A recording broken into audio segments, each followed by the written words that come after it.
پاکستان اور دنیا بھر میں لاکھوں دیکھنے اور سننے والوں کو ارشد شریف کا سلام۔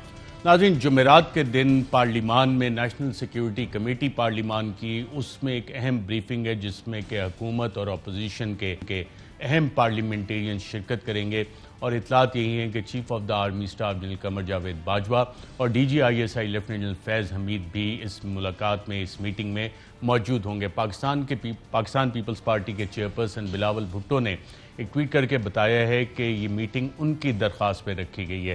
اس میٹنگ میں کیا ہوگا، کیا کیا ایجنڈے پہ ہے، ہمارے ذرائع کے مطابق افغانستان کی صورتحال اس میں ڈسکس کی جائے گی، کشمیر کے معاملات، بھارت خاص طور پہ جو پاکستان میں اس وقت کارروائیاں کر رہا ہے وہ بھی اس ایجنڈے میں شامل ہوگا۔ بھارت کے حوالے سے لاہور میں جو دھماکہ کیا گیا اس کے لنکیجز بھی سامنے آ گئے ہیں، اور آئی جی انعام غنی صاحب نے کہا ہے کہ جو فیٹف کا اجلاس تھا اس سے پہلے یہ دھماکہ کر کے پاکستان کے خلاف یہ سازش کی گئی تھی کہ فیٹف میں پاکستان گرے لسٹ سے بلیک میں ہو جائے اور پاکستان کے اس حوالے سے وائٹ لسٹ میں جانے کے جتنے بھی امکانات تھے اس کو متاثر کیا جائے۔ فیٹف کیا ایک سیاسی فورم ہے جیسے کہ وزیر خارجہ شاہ محمود قریشی صاحب فرماتے ہیں، اور اس کے وہی تمام ممبران ہیں جو کہ نیٹو کے بھی ممبران تھے، بہت سے فیٹف میں شامل ہیں، اور اب فیٹف نے جو کنڈیشن رکھی ہے کیا اس کا مقصد صرف ایک ہے کہ افغانستان میں جو کچھ امریکہ کے ساتھ ہوا، نیٹو افواج کے ساتھ ہوا، 50 ممالک کی افواج وہ افغانستان میں پچھلے 2 دہائیوں کا 20 سال کا ملبہ پاکستان پہ ڈالنا چاہتے ہیں، پاکستان کی فوج پہ ڈالنا چاہتے ہیں، پاکستان کی آئی ایس آئی پہ ڈالنا چاہتے ہیں، تو اس حوالے سے ان کے عزائم کیا ہیں، اس حوالے سے پروگرام میں ناظرین تھوڑی تفصیل سے بات کریں گے۔ ساتھ ساتھ لوڈ شیڈنگ کا معاملہ، اور اس حوالے سے کوشش کریں گے کہ وزیر اعظم کے معاون خصوصی تابش گوہر صاحب سے یہ جان سکیں کہ یہ لوڈ شیڈنگ کی وجہ کیا ہے، کیا اس میں بیڈ مینجمنٹ ہے، اور ساتھ ساتھ کچھ تعیناتیاں ایسی ہیں جس میں کانفلکٹ آف انٹرسٹ بھی ہے، کچھ منظور نظر لوگ ہیں پاور منسٹری میں، انرجی سیکٹر میں، اس کے حوالے سے ان کا کیا کہنا ہے۔ ساتھ ناظرین آپ کو پروگرام میں بتائیں گے کہ پولیس کے حوالے سے اسلام آباد پولیس اس میں کافی ساری تبدیلی آ رہی ہے، ریفارمز ہو رہی ہیں، اور اسلام آباد میں پچھلے دنوں ایک ڈکیتی کی جو واردات تھی اسے ناکام بنایا گیا۔ جو کانسٹیبل محمد ثقلین ہیں وہ اس حوالے سے کیا کہتے ہیں، کیا واقعہ تھا، کتنی گولیاں ان کو لگی، اس حوالے سے بھی پروگرام میں بات کرتے ہیں۔ پروگرام کا آغاز ناظرین کرتے ہیں آج کی بڑی خبر سے، اور آج کی بڑی خبر جو ہے چیف منسٹر عثمان بزدار اور آئی جی پنجاب انعام غنی صاحب نے پریس کانفرنس کی، اور اس پریس کانفرنس میں کیا بتایا انعام غنی صاحب نے، آئیے دیکھتے ہیں۔ بیسک ٹارگٹ یہ جگہ یا یہ جو شہید ہونے والے ہیں شاید وہ لوگ نہ ہو، بیسک ٹارگٹ وہ کانفرنس تھی جو وہاں پہ ہو رہی تھی اور جس میں پاکستان کو ڈاؤن گریڈ کرنے کی بات چل رہی تھی۔ بیسک ٹارگٹ یہ تھی کہ پاکستان کو امبیرس کیا جائے، اور وہ اللہ کے فضل سے پاکستان کی امبیرسمنٹ نہیں ہوئی۔ ہم اس میں کامیاب ہوئے ہیں کہ ہم نے نہ صرف انرتھ کیا ہے اس کو، بلکہ جو کنیکشنز ہیں اس کے آگے ہاسٹائل انٹیلیجنس ایجنسیز کے، وہ ہمارے پاس اس وقت بہت کلیئر ہے، اور امید یہ ہے کہ ہماری اپنی انٹیلیجنس ایجنسیز فورن آفیسز پہ کام کریں گے اور ہم ان تک پہنچیں گے اور ان کو قرار کی سزا دیں۔ جی ناظرین، آپ نے سنا کہ پورا نیٹ ورک پکڑا گیا ہے اور ہماری انٹیلیجنس ایجنسیز اس پہ مزید کارروائی بھی کریں گی۔ حال ہی میں پچھلے ہفتے کی جو خبر تھی کہ نیشنل انٹیلیجنس کوارڈینیشن سینٹر کا قیام ہوا اور اس کی باضابطہ طور پہ میٹنگ بھی ہوئی۔ جنوری 22 کو اسی سال وزیر اعظم نے نیشنل انٹیلیجنس کوارڈینیشن کمیٹی بنائی تھی، اور جو اس میں کردار ہے لیفٹیننٹ فیض حمید کا، آئی ایس آئی کا، آئی بی کا، ایف آئی، دیگر انٹیلیجنس ایجنسیز، جتنی تیزی سے یہ نیٹ ورک پکڑا گیا ہے یہ اس کی پہلی کامیابی تصور کی جا سکتی ہے۔ اس سے پہلے کلبھوشن یادو اس کو اریسٹ کیا تھا، انڈین نیٹ ورک باقاعدہ طور پہ پکڑا گیا تھا پاکستان سے، تو اس میں بھی آئی ایس آئی کا ایک کلیدی کردار تھا، اور اس وقت غالباً جنرل فیض ڈی جی سی تھے جو ڈائریکٹلی اس کاؤنٹر ٹیررزم کے معاملات کو دیکھ رہے تھے۔ اس سارے کا لنکیج سیاسی طور پہ کس طرح سے بنتا ہے افغانستان کے معاملات سے؟ جو فیٹف کے حوالے سے جو پریزیڈنٹ فیٹف ہیں انہوں نے یہ بات کہ نہ پاکستان نے 27 میں سے 26 پوائنٹس پہ عمل درآمد کر لیا ہے، اور ایک نقطہ رہ گیا، وہ ایک نقطہ وہ ہے جو 2001 کے حوالے سے، وہ کون سا نقطہ ہے آئیے دیکھتے ہیں۔ Pakistan remains under increased monitoring. The Pakistani government has made substantial progress in making its counter-terrorist financing systems stronger and more effective. It has largely addressed 26 out of 27 items on the action plan it first committed to in June 2018. That action plan focused on terrorist financing issues. However, one key action item still needs to be completed, which concerns the investigation and prosecution of senior leaders and commanders of UN-designated terror groups. In addition to this, a separate process has been taking place over the past few years. Back in 2019, the FATF's regional partner, the APG, the Asia Pacific Group, identified a number of serious issues during its assessment of Pakistan's entire anti-money laundering and counter-terrorist financing system. Since then, Pakistan has made improvements.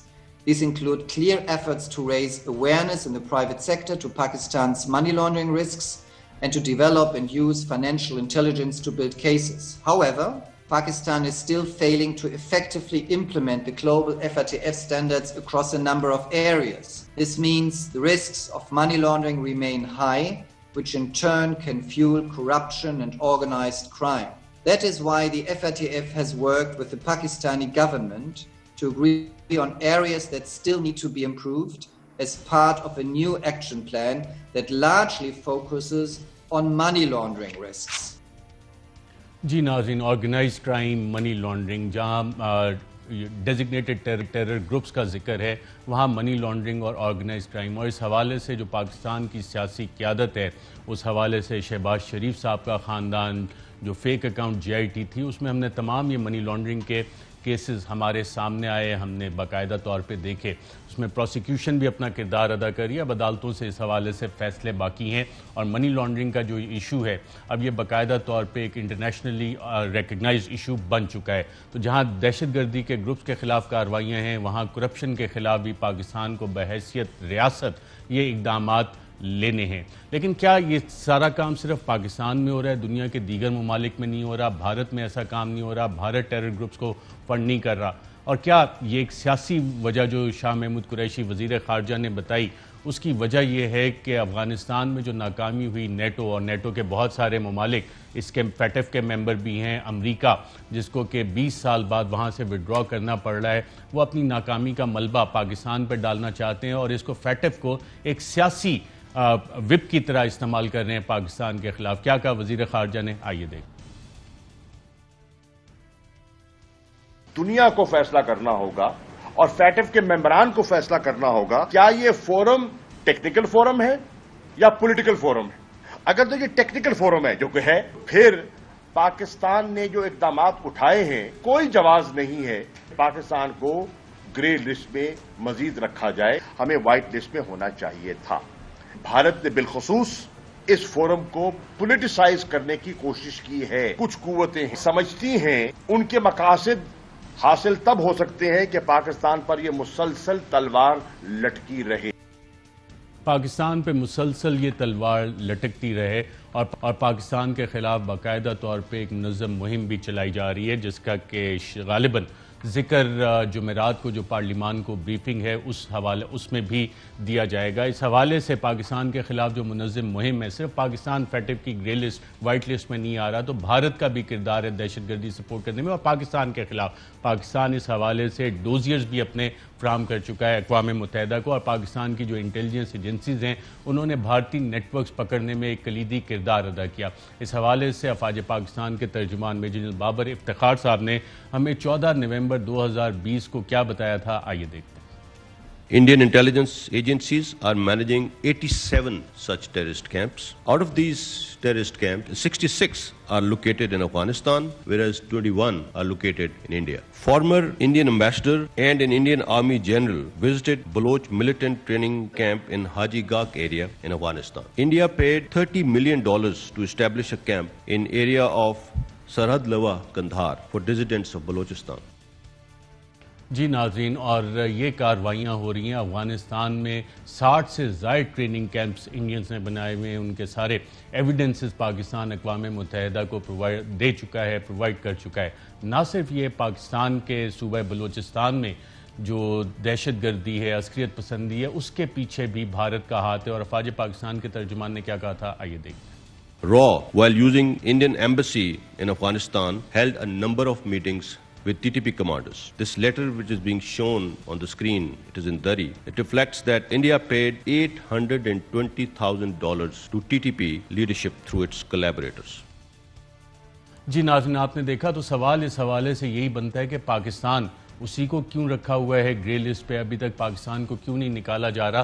تو یہ ایک بہت بڑا سیاسی سوال ہے کہ بھارت کے حوالے سے تمام ثبوت موجود بھی ہیں، لیکن بھارت افغانستان کے حوالے سے جتنی وہاں پہ انویسٹمنٹ کی ہے نیٹو کنٹریز کے ساتھ، یورپین یونین کے ساتھ، امریکہ برطانیہ کے ساتھ مل کے بڑی ایفیکٹو لابی پاکستان کے خلاف کر رہا ہے، اور جو دہشت گردی کی پاکستان میں کارروائیاں ہیں، ایک دفعہ پھر پلان یہی بنا ہے کہ امریکن فورسز کے وڈرال کے بعد پاکستان میں دہشت گردی کی کارروائیوں کو باقاعدہ طور پہ تیز کیا جائے۔ اور لاہور کا جو واقعہ ہے اس سے ہمیں یہ بھی اندازہ ہوتا ہے کہ جو ہوسٹائل انٹیلیجنس ایجنسیز ہیں وہ کس طرح سے پاکستان میں کارروائیاں کرنے کے لیے اپنی تیاریاں کر رہی ہیں، اور افغانستان میں امریکہ اور نیٹو فورسز کے وڈرال کے بعد پاکستان کو جو سیکیورٹی خدشات ہیں، اس حوالے سے بھی جمعرات کو پارلیمان کی جو کمیٹی ہے اس کو آگاہ کیا جائے گا کہ کیمپین باقاعدہ طور پہ لانچ کی جا رہی ہے پاکستان کی افواج کے خلاف، پاکستان کی ISI کے خلاف۔ اور اس کیمپین کا حصہ کیا ہے، کلیدی اس میں جو پوائنٹس ہیں وہ کیا ہیں؟ پوائنٹس وہی ہیں جو پچھلے 20 سال سے پاکستان پہ الزام لگایا جاتا رہا ہے، جس کا کہ پاکستان متعدد بار جواب بھی دیتا رہا ہے۔ پاکستان نے جتنی قربانیاں بھی اس حوالے سے دی ہیں اس کا بھی بارہا ذکر آن ریکارڈ ہوتا رہا ہے۔ ایک الزام لگایا جا رہا ہے کہ جی کوئٹہ شورا اور طالبان، جو آج کی اطلاعات ہیں کہ افغانستان میں 100 سے زائد ڈسٹرکٹس میں، ضلعوں میں، وہاں پہ باقاعدہ طور پہ اپنا ایفیکٹو کنٹرول قائم کر چکے ہیں اور کابل کی طرف بڑی تیزی کے ساتھ پیش قدمی کر رہے ہیں۔ اب طالبان کے خلاف باقی گروپس جو ہیں ان کو بھی مختلف انٹیلیجنس ایجنسیز، مختلف ممالک کی انٹیلیجنس ایجنسیز جو وڈرال وہاں سے چاہ رہی ہیں ان گروپس کو بھی ایکٹیویٹ کر رہی ہیں۔ اب طالبان اگر 100 ڈسٹرکٹس میں افغان فورسز ان کے آگے کرمبل کر رہی ہیں، اور یہ بات بارہا جنرل کیانی نے امریکنز کو بتائی تھی، پاکستان کے متعدد DG ISI جو رہے ہیں ان کے تو باقاعدہ پیپرز بھی اس حوالے سے، جو امریکن ڈیفنس کالجز ہیں، وار کالجز ہیں، وہاں انہوں نے لکھ کے بتایا تھا کہ جتنے مرضی آپ پیسے افغانستان میں ڈال لیں، آپ اس افغان نیشنل سیکیورٹی فورسز کو کھڑا نہیں کر سکیں گے، اور جب یہ نیٹو نکلے گا، یہاں سے امریکہ نکلے گا تو افغان نیشنل سیکیورٹی فورسز کرمبل کر جائیں گی۔ اور 1 مئی کی اناؤنسمنٹ کے بعد جو بائیڈن کی کہ جناب 1 مئی سے ہم وڈرال اپنا باقاعدہ شروع کریں گے، افغانستان میں جو طالبان کے گینز ہیں وہ کافی زیادہ بڑھتے جا رہے ہیں۔ اب افغانستان کے خلاف مختلف گروپس کو کھڑا کیا جا رہا ہے اور اس سے خانہ جنگ افغانستان میں ایک دفعہ پھر سے خطرہ بڑھ گیا ہے۔ کون سے چند میجر گروپس ہیں وہ ناظرین آپ کو بتاتے ہیں۔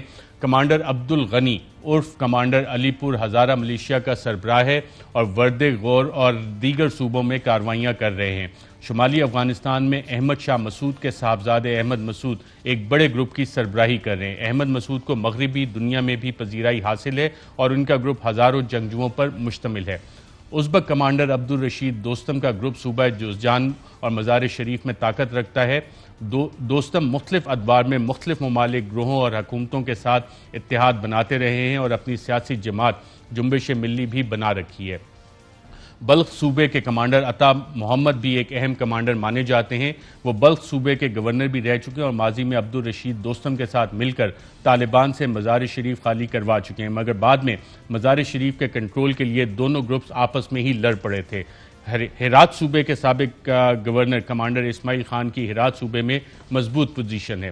تاجک کمانڈر اسماعیل خان نے 80 کی دہائی میں سوویت یونین کے خلاف کارروائیوں کا آغاز کیا تھا اور حال ہی میں سوشل میڈیا پر اپنے گروپ کو اکٹھا کر کے ایک ویڈیو نشر کی جس میں بتایا گیا کہ اپنے تحفظ کے لیے ان کے گروپ کے 5 لاکھ افراد اسلحہ اٹھانے کو تیار ہیں۔ ہراتی کے ایک اور کمانڈر حاجی کامران علی زئی پر الزام ہے کہ وہ منشیات کا کاروبار کرتے ہیں اور صوبہ ہرات میں بڑی طاقت رکھتے ہیں۔ کامران علی زئی کا دعویٰ ہے کہ اگر افغانستان افواج طالبان سے صوبہ ہرات کا دفاع کرنے میں ناکام رہیں تو ان کا گروہ خود دفاع کے لیے تیار ہے۔ شمالی وسطی افغانستان میں کابل کے سابق پولیس چیف اور سابق ملیشیا کمانڈر عبد البصیر سالنگی نے جنوری میں ایک تقریر کے دوران کہا کہ ان کا ملیشیا مذاکرات ناکام ہونے کی صورت میں صوبہ سالنگ میں لڑنے کے لیے تیار ہے۔ تو ایک طرف افغان نیشنل سیکیورٹی فورسز، دوسری طرف یہ مختلف وار لارڈز طالبان، تو تو افغانستان میں جو صورتحال بننے جا رہی ہے وہ خانہ جنگی، اور اس کا بلو بیک پاکستان پہ بھی آئے گا. اور جس طرح ویتنام کے بعد اور کوریا میں ایک کولڈ وار کی سچویشن تھی، ایک دفعہ پھر اس خطے میں ایک بگ پاور گیم باقاعدہ طور پہ شروع ہو رہی ہے، جس میں کہ China, Russia, Iran, NATO, U S, دیگر تمام فورسز اس خطے میں اپنے اپنے پراکسیز کے ذریعے افغانستان کے اندر جنگ باقاعدہ طور پہ جو خانہ جنگی ہے اس پہ کہیں نہ کہیں تیل ڈال رہی ہیں. اور اس کا الزام کس کے اوپر لگایا جانا ہے؟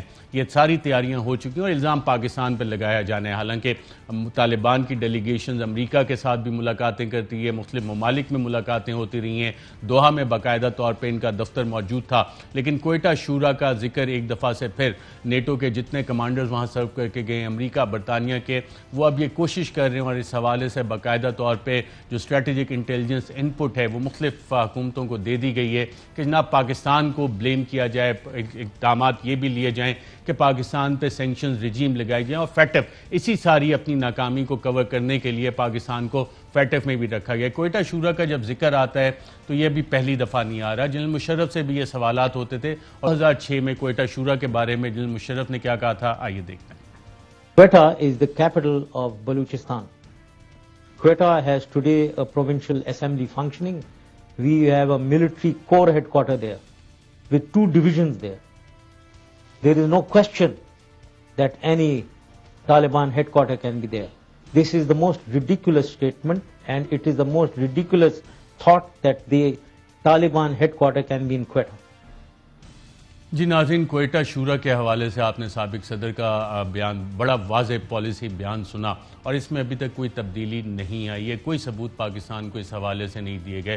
لیکن بھارت بلوچستان میں کیا کرتا رہا، وہ تمام ثبوت ہمارے پاس موجود ہیں. نہ صرف وہ ثبوت موجود ہیں، انٹرنیشنل فورمز پہ ہم عالمی دنیا کو بتا چکے ہیں کہ state sponsorship of terrorism Bharat کی طرف سے ہو رہی ہے. اور وزیر اعظم عمران خان نے کل بھوشن کے حوالے سے بھارتی اسٹیٹ اسپانسرشپ آف ٹیررزم کے حوالے سے کیا کہا، اور پاکستان کی قیادت کی تمام تر نیک نیتی کے باوجود بھارت اس پہ آگے نہیں بڑھا، کیونکہ بھارت کو شاید یہ نظر آ رہا ہے کہ افغانستان میں امریکہ اور نیٹو کی ناکامی کا ملبہ بڑی آسانی سے پاکستان پہ شفٹ کیا جا سکتا ہے. اور عمران خان صاحب نے کل بھوشن کے حوالے سے بھارتی نظائم کے بارے میں اور پاکستان کی نیک نیتی کے حوالے سے کیا کہا، آئیے دیکھتے ہیں.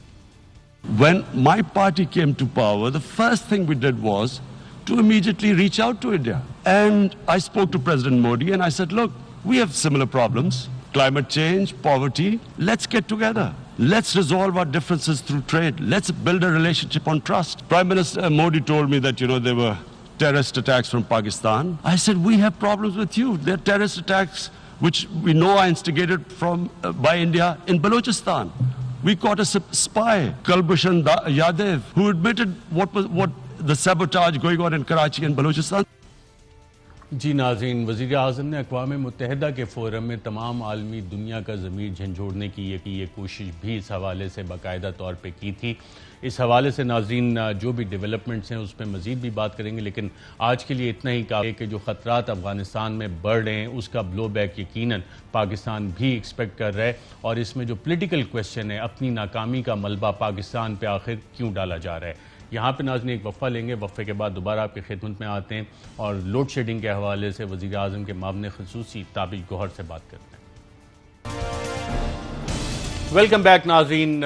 پاکستان میں اس وقت انڈسٹری اور کنزیومرز ان کو گیس اور بجلی کی لوڈ شیڈنگ کا سامنا ہے، اور اگلے اطلاعات یہ ہیں کہ اگلے آنے والے چند دنوں میں یہ بحران مزید شدید بھی ہو سکتا ہے، اور لوڈ شیڈنگ اس گرمی کے مہینے میں بہت زیادہ ہو سکتی ہے. کیا صورتحال بنے گی، کس وجہ سے یہ کام ہو رہے ہیں، کیا اس میں مس مینجمنٹ کا بھی کوئی تعلق ہے، اس حوالے سے ہی بات کریں گے. چند کانفلکٹ آف انٹرسٹ وزارت کے مختلف محکموں میں، اس حوالے سے بھی، اور وزیر اعظم کے معاون خصوصی برائے توانائی اور پیٹرولیم تابش گوہر صاحب ہمیں کراچی سے جوائن کر رہے ہیں. بہت شکریہ تابش گوہر صاحب پروگرام میں شرکت کرنے کا.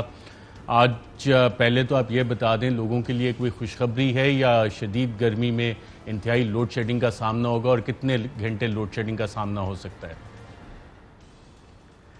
ارشد، دیکھیں اگر مجموعی طور پہ دیکھا جائے اور تناسب میں دیکھا جائے تو تقریباً 73% جو فیڈرز ہیں اس پہ کوئی لوڈ شیڈنگ نہیں ہوتی. 27% لوڈ شیڈنگ ہوتی ہے ان فیڈرز پہ جہاں پہ مجموعی طور پہ لوگ ہمارے ساتھ تعاون نہیں کر رہے بلوں کی ادائیگی کے سلسلے میں یا بجلی کے قانونی استعمال کے حوالے سے. پچھلے 2-4 روز میں بجلی کی غیر اعلانیہ لوڈ شیڈنگ میں کچھ اضافہ ضرور ہوا ہے. اس کی بنیادی وجہ یہ ہے کہ ہمارے جو پن بجلی گھر ہیں اس میں پانی کا جو اندراج اور اخراج ہے وہ بہت شدید حد تک کم ہو گیا ہے. یہ بہت تشویشناک بات ہے. تقریباً 2,500 سے 3,000 میگا واٹ جو گرمیوں کے موسم میں ہمیں دستیاب ہوتا تھا وہ آج نہیں مل رہا. اس کی وجہ شاید موسمیاتی تبدیلی ہے اور اس میں ارسا کا بھی کردار ہے. جیسے کہ آپ کو معلوم ہے پانی کا جو بہاؤ ہے اس میں صوبوں کا بھی بہت بڑا ایک اختیار ہوتا ہے فصلوں کے حوالے سے. تو جو ہم توقع کر رہے تھے کہ 5-6 ہزار میگا واٹ پن بجلی ہمیں مہیا سر، یہ جو ایکسٹرا بجلی تھی اور بار بار تمام حکومتی ترجمان وزراء آپ بھی کہتے ہیں جی پچھلی حکومتیں اتنی ایکسیس بجلی لگا کے چلے گئے، وہ کدھر گئی بجلی؟ دیکھیں، جہاں تک زائد بجلی پیداواری صلاحیت کا معاملہ ہے وہ ہم اس حوالے سے کہتے ہیں کہ سال میں پورے وقت ہر روز ہم نے تقریباً 2.5 ارب روپیہ اوسطاً یومیہ ادائیگی کرنی ہوتی ہے. سردیوں کے موسم میں جب بجلی کی طلب گر کے 10,000 میگا واٹ ہو جاتی ہے اس وقت بھی ہمارے پاس 30 سے 32,000 میگا واٹ کی پیداواری صلاحیت ہے جس کی ادائیگی کر رہے ہیں. گرمی کے موسم میں ہماری جو طلب ہے تقریباً 24 سے 25,000 میگا واٹ ہو جاتی ہے. لیکن جیسے میں نے ابھی آپ کو بتایا پن بجلی گھر جہاں سے یہ تو آپ نے جو فگر دی ہے 2500 سے 3,000 میگا واٹ، یہ تو کافی کم ہے. اس سے زیادہ کا شارٹ فال ایکسپیکٹ ہو رہا ہے، کیا یہ بات صحیح ہے؟ نہیں، اتنے زیادہ کا شارٹ فال ایکسپیکٹ نہیں کر رہے ہم لوگ. منسٹر حماد اظہر صاحب نے واٹ کا ہی شارٹ فال آیا ہے. رائٹ، تابش گور صاحب، منسٹر حماد اظہر صاحب نے کیا بتایا ہے وہ بھی ذرا سن لیتے ہیں. کتنے ہزار میگا واٹ کا شارٹ فال متوقع ہے؟ اگر آپ کے سسٹم سے 4,000 میگا واٹ جو ہے وہ نکل رہا ہے اس کی وجہ سے RLNG کی وجہ سے، اور 3,500 میگا واٹ نکل گیا ترویلا کے تو یہ 7,000-7,500 میگا واٹ نکل رہا ہے. لیکن اس کا مطلب یہ نہیں کہ شارٹ فال 7,000-7,500 میگا واٹ کی ہوگی. اس کو ہم، یہ میں پیک ٹائم پہ آپ کو بتا رہا ہوں، اس کو ہم اکثریت کو میٹ کر لیں گے دوسرے پلانٹس چلا کے کچھ ڈیورژنز کر کے ہم اس میں اکثریت کو میٹ کر لیں گے. اور ہمیں امید ہے کہ اگر پیک اس وقت دیکھتے ہیں کہ ڈیمانڈ پہ بھی ڈیپینڈ کرتا ہے کہ کیا ہے، لیکن اس 7,500 میں سے اکثریت کا ہم بندوبست کر چکے ہیں. جی تابش گور صاحب، 7,000 میگا واٹ کا مطلب ہے کہ کتنے 6 سے 8 گھنٹے تو منیمم لوڈ شیڈنگ مختلف علاقوں میں؟ نہیں، انشاءاللہ ایسا نہیں سامنا کرنا پڑے گا. میرے خیال میں حماد اظہر جس بات کا ذکر کر رہے ہیں وہ اینگرو کا جو ٹرمنل ہے جو مرمت کے لیے کل سے جا رہا ہے. اگلے 2-4 روز میں گیس کی فراہمی میں اس کی اجازت دے دی ہے، لا منسٹری نے اپروو کر دیا ہے اس پہ، کیونکہ کافی ساری میٹنگز ہوئی تھی آپ کی 10 جون سے لے کے پچھلے ہفتے تک. وزیر اعظم بھی کافی کنسرن تھے، تو فائنلی اپروول آ گئی ہے اس کی کہ جی اینگرو کو ڈرائی ڈاکنگ کی اجازت دے دی جائے. بالکل یہ ناگزیر بات ہے کیونکہ جی بالکل دیکھیے 6 سال سے یہ FSRU چل رہا ہے. تقریباً 95% اس کی اویلیبلٹی رہی ہے. اس کو جانا ہی تھا. اس میں تاخیر ضرور ہوئی. اس پہ کمیٹی تشکیل دی گئی ہے جو کہ دیکھے گی کہ کیا اینگرو کی کوئی کوتاہی ہے یا ہماری کوئی ذیلی ادارے جو ہیں یا محکمے ہیں انہوں نے وقت پہ فیصلہ نہیں کیا. لیکن وقت پہ فیصلہ نہیں کیا کیا مطلب؟ کیا معاہدے میں یہ بھی چیز تھی کہ سال پہلے اس کمپنی نے آپ کو اطلاع دینی تھی حکومت پاکستان کو کہ جناب یہ شیڈیول ہے وہ شیئر کیا گیا؟ کیونکہ جو مختلف گیس کمپنیز ہیں انہوں نے تو ان رائٹنگ یہ والے سوال اٹھا دیے ہیں اور یہ سوال اٹھائے ہیں، اور ساتھ یہ بھی بتایا کہ billions of rupees access payments اب جو آپ فیول پہ چلائیں گے پاور پلانٹس وہ بھی آپ کو کرنی پڑیں گی.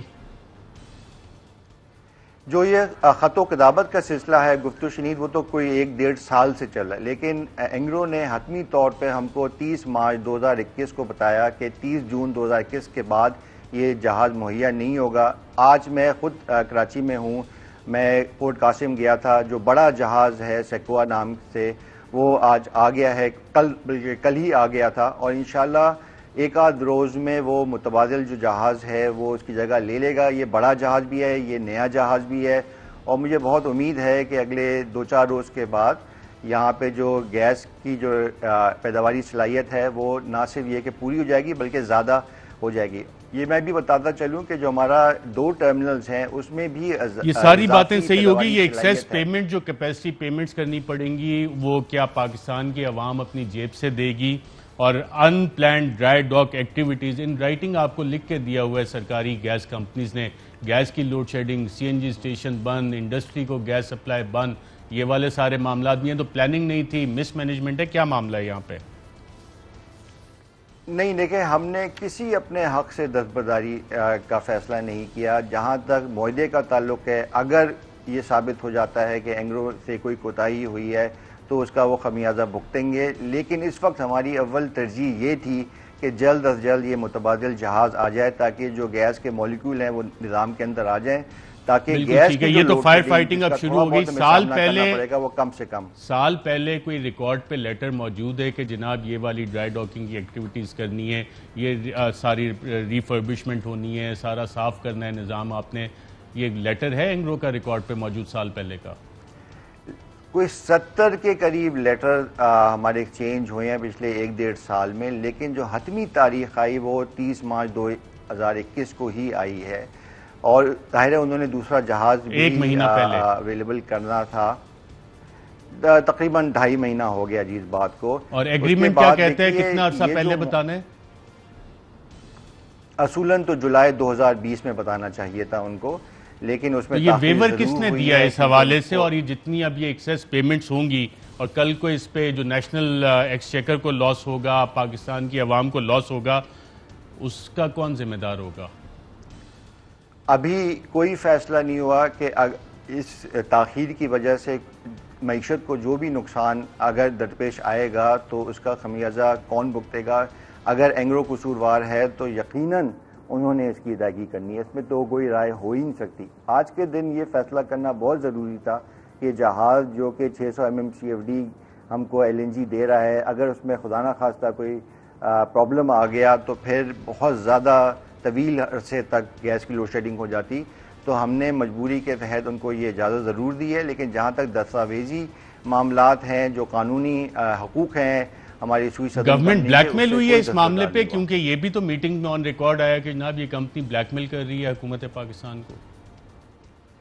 نہیں, میری ذاتی رائے میں کوئی بلیک میل, میری ذاتی رائے میں بلیک میلنگ نہیں ہوئی. لیکن ان کو جب جہاز ملا تو ظاہر ہے اس میں تاخیر ہوئی ہے. جہاں تک یہ بڑے جہاز کی بات ہے, میری ذاتی رائے یہ ہے کہ اس کو اور جو دوسرا ٹرمینل ہے اس میں جو اضافی پیداواری صلاحیت ہے اس کو ہمیں بروقار لانا چاہیے, اس لیے کہ جب سردیوں میں گیس کی لوڈ شیڈنگ بالکل ٹھیک ہے. اب بھی کتنی عوام کتنا ایکسپیکٹ کرے کہ کتنی لوڈ شیڈنگ ہوگی؟ دیکھیں, جہاں تک بجلی کی بات ہے, ہم نے اگلے مہینے 3 لاکھ ٹن فرنس آئل کا آرڈر پلیس کر دیے ہیں. تو مجھے بہت امید ہے کہ جہاں تک بجلی کی لوڈ شیڈنگ کی بات ہے وہ کم سے کم ہوگی. 3 لاکھ ٹن جو ہے یہ پی ایس او اس کی کاسٹ بیئر کرے گا؟ نہیں, پی ایس او خریدے گا, اور بھی نجی ادارے ہیں وہ بھی خریدیں گے, اور ظاہر ہے وہ بجلی اور یہ تمام سرکاری ادارے خریدیں گے, اور یہ سارا کچھ بجلی کے بلوں میں بھی پھر انکارپوریٹ ہوگا. تیل کی قیمتیں بھی بڑھ گئی ہیں. بالکل جی, بالکل. جب ایندھن استعمال ہوتا ہے اور بجلی کے نرخوں میں ظاہر ہے اس کی شمولیت ہوتی ہے. لیکن جہاں تک گیس کی بات ہے, تھوڑے بہت صارفین کو لوڈ شیڈنگ کا سامنا کرنا پڑے گا. گھریلو صارفین کو اس سے مستثنیٰ رکھا گیا ہے. اسی طرح جو ایکسپورٹ اورینٹیڈ انڈسٹریز ہیں ان کی گیس نہیں کاٹی جائے گی. لیکن جو دوسرے صارفین ہیں, تجارتی یا کیپٹیو پاور پلانٹس, ان کی گیس چند عرصے کے لیے اس میں کٹوتی ضرور آئے گی. اور انشاءاللہ وزیر اعظم نے کوئی اس پہ کنسرن کا اظہار کیا کہ ایٹ اے ٹائم کہ جب معیشت اٹھ رہی تھی, تمام سیکٹرز کنٹریبیوٹ اس میں کر رہے ہیں, یہ ہماری حکومت کے خلاف باقاعدہ طور پہ ایک سازش ہوئی ہے. وزیر اعظم نے ایسا تو کوئی کنسرن کسی میٹنگ میں ایکسپریس نہیں کیا؟ دیکھیں, میرا نہیں خیال کہ کوئی سازش ہوئی ہے. اس میں سازشی عنصر ڈھونڈنا وزیر اعظم کا خیال ہے کہ نہیں, میں تو وہ پوچھنا چاہ رہا ہوں. میرے علم میں نہیں کہ ان کا ذہن میں کیا ہے, لیکن ان کو ہم نے تمام حقائق بیان کر دیے تھے. ایک اور جو چیز جو ضروری ہے سمجھنا ارشد, وہ یہ کہ ہمارے ملک میں 40 سے 50 گیس فیلڈز ہیں. وہ صرف موسم گرما میں ہی تقریباً 7 یا 8 ماہ میں ان کی مرمت ہوتی ہے. اس وقت کنار پساکی جو ڈیپ گیس فیلڈ ہے سندھ میں, وہ بھی مرمت میں گئی ہوئی ہے. اس کی وجہ سے 170 MMCFD سسٹم سے نکل گیا ہے. اس کی بھی وجہ سے تھوڑی بہت گیس لوڈ شیڈنگ کا سامنا ہے. ہم نے دیکھیں آگے بھی دیکھنا ہے. 2 اور مزید ٹرمنلز کو ہم نے لائسنسز ایشو کر دیا ہے. مجھے بہت امید ہے کہ اگلے 2 سالوں میں کم از کم 1 اور ٹرمنل آ جائے گا. ہم نے LNG کے ذخائر بھی بنانے ہیں. یہ بہت بڑا پالیسی کا بالکل. یہ اس پہ آپ سے پھر تفصیل سے کریں گے کیونکہ آج لائسنس دیا ان کو عوامی ایشوز پہ ذرا کنسنٹریٹ کرنا چاہ رہا ہوں. اسٹوریج بھی بنائیں. کراچی کے جو شہری ہیں ان کو کتنی لوڈ شیڈنگ کا سامنا ہوگا؟ KE کو کیا گیس کی سپلائی جاری رہے گی کراچی الیکٹرک کو؟ اور کیا ایڈیشنل کتنے میگا واٹس آپ دے رہے ہیں اس کا معاہدہ ہو چکا ہے کراچی الیکٹرک کے ساتھ؟ جی دیکھیے آج کے دن کے الیکٹرک کو ہم 1150 میگا واٹ بجلی دے رہے ہیں جس میں سے 1000 میگا واٹ بغیر معاہدے کے ہے. 150 MMCFD گیس دے رہے ہیں وہ بھی بغیر معاہدے کے دے رہے ہیں. اس کے بعد جو اضافی بجلی کی طلب ہے کراچی میں اس کے لیے تیل کی فراہمی KE کا فرض بنتا ہے, وہ سرکار کا فرض نہیں ہے.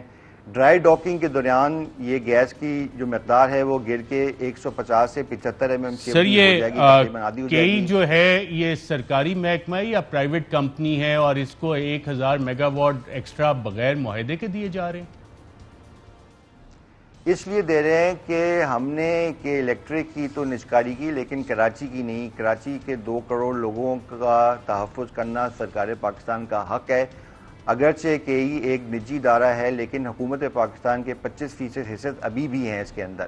تو ہم یہ برداشت نہیں کر سکتے کہ اگر KE کی نااہلی ہے اگر ہے تو اس کا خمیازہ کراچی کے عوام بھگتیں. تو یقیناً ہم نے وہ تمام اقدامات اٹھانے ہیں جس سے لوگوں کا فائدہ ہو. تابش گوہر صاحب, NTDC نوید اسماعیل صاحب یہاں پہ تعینات ہوئے. آپ کے علم میں ہے کہ 2013 میں ان کو چیئرمین وابڈا نے ناقص کارکردگی کی بنیاد پہ اپنے عہدے سے ہٹا دیا تھا اور ان کی اپوائنٹمنٹ کے وقت جینکو سے تو یہ چیز موجود تھی اور اس کے باوجود یہ اپوائنٹمنٹ ہوئی ایک شخص جس کو ناقص کارکردگی پہ ہٹا دیا ہو اور اس کو اب دوبارہ لگا دیا گیا ہو NTDC میں. اچھا اس پہ میری بالکل برعکس رائے ہے. نوید اسماعیل پاکستان کے بہترین بجلی کے شعبے سے تعلق رکھنے والے پروفیشنل آدمی ہیں. 2013 میں جو ہوا آپ خود سمجھ سکتے ہیں اس کی کیا وجوہات ہو سکتی ہیں. اگر آپ سے کوئی غلط کام کرنے کو کہے اور آپ انکار کر دیں تو بہانے تو بہت بنائے جاتے ہیں کہ ناقص کارکردگی کی بنیاد پہ آپ کو نکالا گیا. میرے خیال میں یہ بہت اچھا فیصلہ تھا کہ ان کو NTDC کا چیئرمین بنایا جائے.